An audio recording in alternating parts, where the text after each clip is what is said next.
The mission of this commission is important and necessary. May God provide this commission with the will, the insight, the vision, the sensitivity and caring to be that catalyst for truth, healing, and restorative justice in this community. What a blessed day.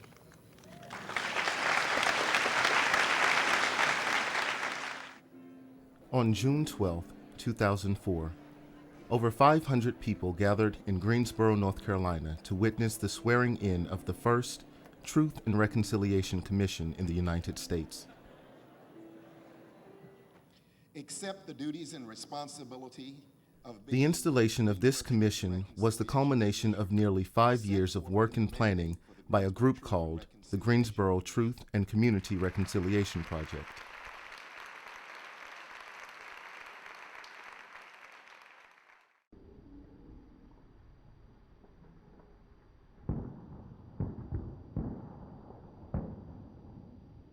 Initiated by survivors of a violent episode in Greensboro's past, guided by a National Advisory Board and the International Center for Transitional Justice, and propelled by the participation of a cross-section of Greensboro citizens called the Local Task Force, the project had crafted a selection process and a mandate for a commission independent of any external influence, including the project, to examine the context, causes, sequence, and consequence of the events of November 3, 1979, and to issue a report to the Greensboro community.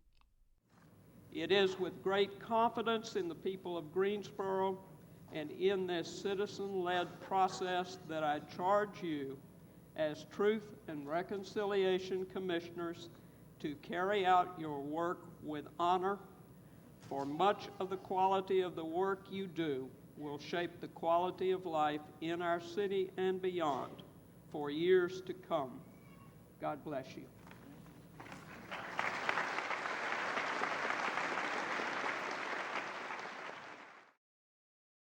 A press conference and open house on January 25, 2005, marked the beginning of the public phase of the Commission's work. The Commission and its staff set up an office in downtown Greensboro, took statements from individuals, facilitated conversations with relevant stakeholders, held and participated in community events, conducted a door-to-door campaign, met with representatives from other truth commissions, including Archbishop Desmond Tutu, and launched a website, TV show, blog, and weekly newsletter. Even as the Commission set about its tasks, the need for its existence and integrity of its independence was the subject of ongoing debate in the media, the community, and at City Hall.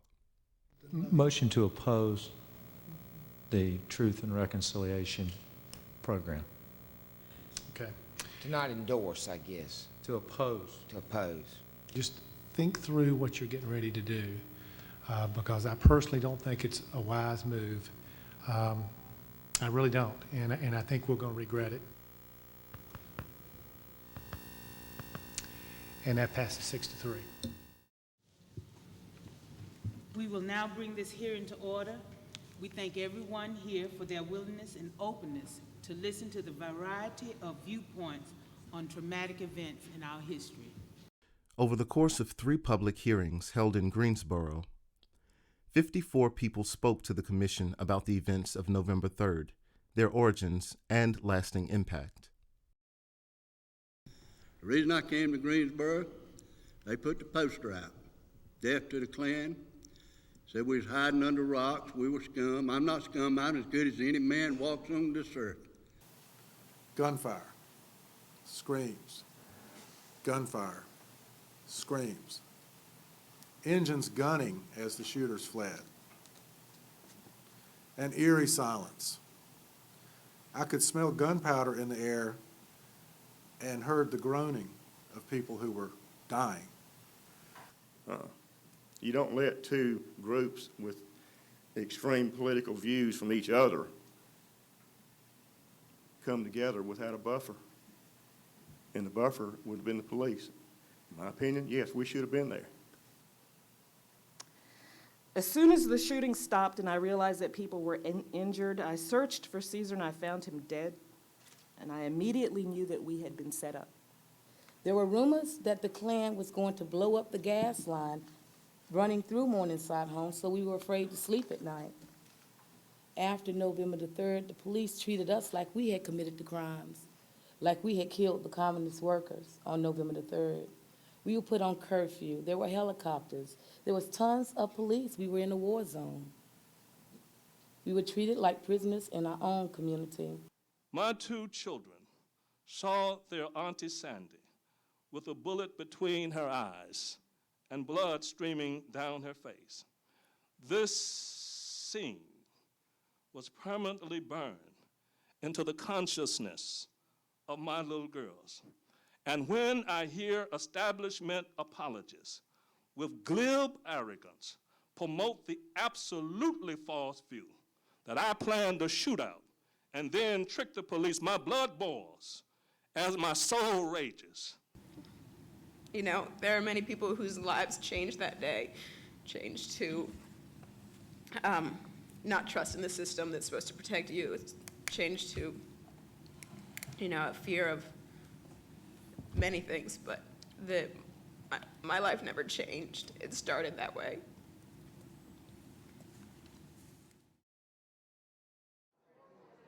Open to all in Greensboro, a community dialogue on November 5th, 2005, brought together citizens and commissioners to discuss community issues and to make recommendations for progress.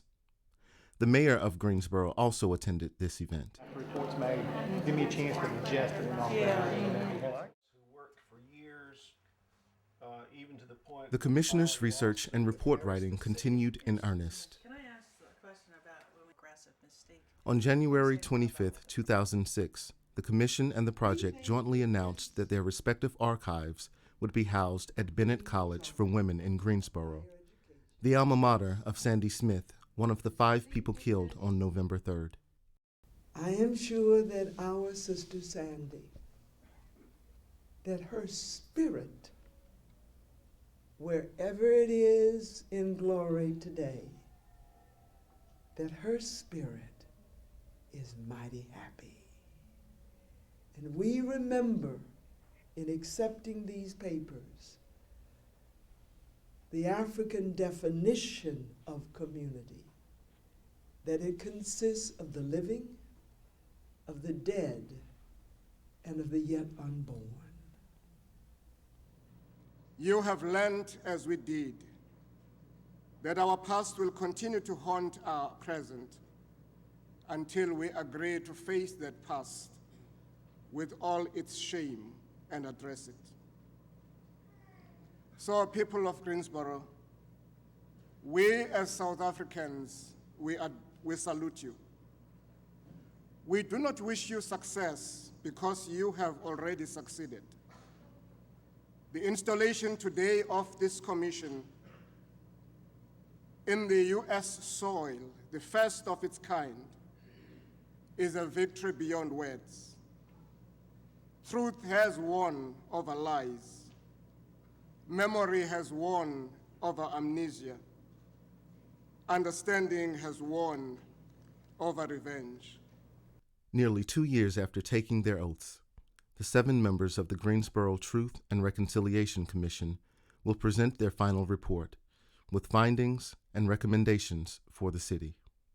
I really did not fully appreciate the magnitude of the endeavor until I was standing in the room with all the people who came for the swearing in, and as I heard different representatives from the community in Greensboro talked about their hopes and their desires for us and for the truth and for reconciliation. I would hope that Greensboro would recognize this not as a group of people saying, look at all the things that are wrong with Greensboro. What an amazing opportunity to have people from Peru and South Africa come to Greensboro because they care enough about, what's happening here, and also because international citizens recognize Greensboro as potentially starting something that could benefit the U.S. as a whole. My greatest hope is that the west side of Greensboro and the east side of Greensboro would come together and at least talk like we had to do as commissioners, because that's what happened at that table. You know, different parts of this city came together. We had struggles, but we still respect each other. We all agree that this was a spiritually led process, and I think we try to keep that in the forefront of our minds, and that this is something that had to happen. Now was the time for it to happen. And I'm just grateful to have been able to be a part of it, you know, to have been chosen as a commissioner to do this work. So I have a legacy to leave my children. We had hearty discussions. We had decided early on that we'd like to agree as much as we could by consensus. So then we had to have our different views of what consensus is. I mean, words that you take for granted sometimes suddenly became extremely important because each of us came from very different places. Of course, there were different perspectives, which helped round out the final decision that this is what we think. We opened our minds, and I hope that what they read in the report and what they garner from it is going to be a similar experience, that they will open their minds to the idea of reconciliation as really a goal to be sought. We've worked together for 2 years and did the public hearings, and now we have a report which is several hundreds of pages, but I still see it only as a part of the work, in fact a small part of the work, because there's a lot of work that needs to be done by the community, starting with putting the effort to understand what really happened, and to look at our findings and to look at our recommendations, agree, disagree, question, critique, do everything that a healthy, critical community would do, but get engaged. So I think there's a real need for us to ask ourselves who we are as citizens, because the community too failed. And what is the character of the institutions that are supposed to serve us, the people, and really not cooperate with being exploited as citizens, and not allow institutions in our name to exploit others or to deny justice to others.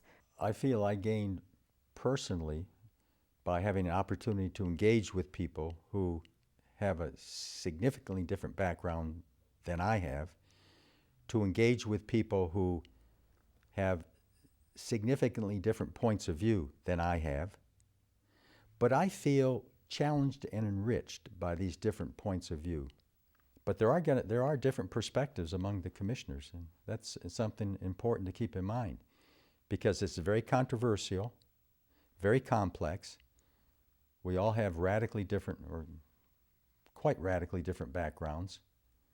So you're going to have some different perspectives. But I think on most important things we agree. I believe we've learned a lot from the past, and I'm hopeful that we can change the future for the better. I think what we've done is important work, and that will help people to get to a place where this can be a better community that is more humane, that is more just, and serves the interests of the masses of people in the community. But I think that it is clear to me that 2 years of a truth and reconciliation process can only be the beginning of moving toward that kind of reconciliation.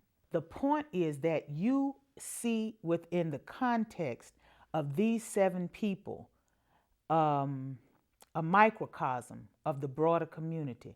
And what's possible over a 2-year period is a level of relationship and respect that's built between people who are very different.